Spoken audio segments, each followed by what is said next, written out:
Welcome back to Trading Wars. Thanks for joining me today. I'm going to be doing the day trading recap for FUBO, talking about how I got involved, the setups, the plays that you could have made. So if you're ready, let's step into the war zone.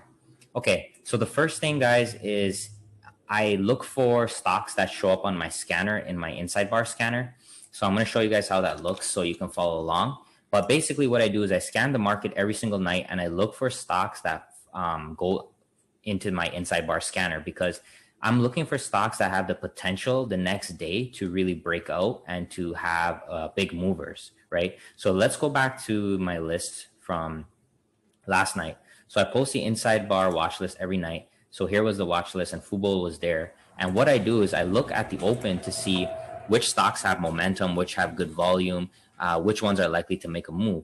So FUBO was one that I called out right in the morning because I saw that it was up 5% in the pre-market. And what I did here was there's two ways that you could have gotten in FUBO today. Both were very good. But what I like doing, as many of you know, is I like getting involved with the Fibonacci. So what I did was I took the Fibonacci from the previous day's close area.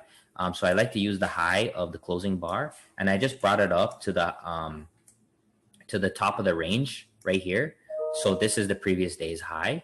And what I did from there was basically I was looking to get long right on this 50% zone because that is an area that I back tested to be on gap ups. About halfway through the gap up is an area to bounce. Sometimes it's a 618, sometimes it's a little bit lower, but the 50 is a good area. So what I'm doing right now is I'm taking near to 50 and I'm still working on where the stop loss needs to be because I'm going through an extensive back testing on this. So guys, if you want a copy of the work that I'm going to put together on how to use the inside bar scanner combined with how to day trade it the next day, please drop a like and comment below and let me know. All right. But basically what I'm doing right now is I'm going long a little bit above the 50. So I never put it on the 50. I'm putting it basically close to the halfway point and a little bit lower than that. And there's two options right now where I'm putting my stop. If I'm very aggressive, I'm going to go below the 618. And if I'm more conservative, 786. And then the last one, which I don't use too often, is putting it below the closing bar. So there's three different possibilities how to do it. I'm still figuring out which one's working the best. And that's why I'm doing a back test and figuring out what's the ideal situation before I get the content to you guys. But basically, I'm going below 786 right now. And basically with this setup here, got filled right away.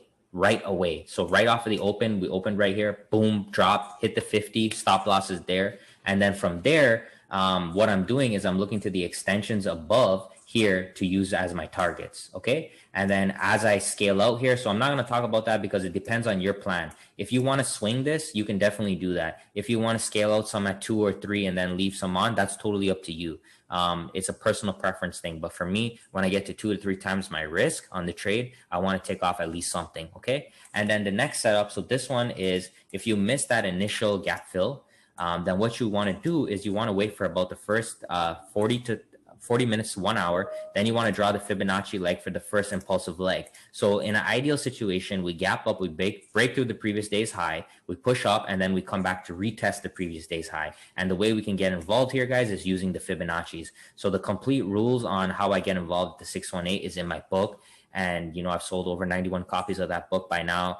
And it's $75, guys, and people have been making thousands of dollars on it, right? And you guys see that post on Twitter. So I'm not going to talk about the rules there because I got to protect the people that bought the book. But anyways, let's just say you went for a candlestick here. There's a nice, beautiful hammer right here on the 618. You just take your entry above the high, stop below the low, and that's an easy winner into the close, and it's still going in the last 9 minutes here.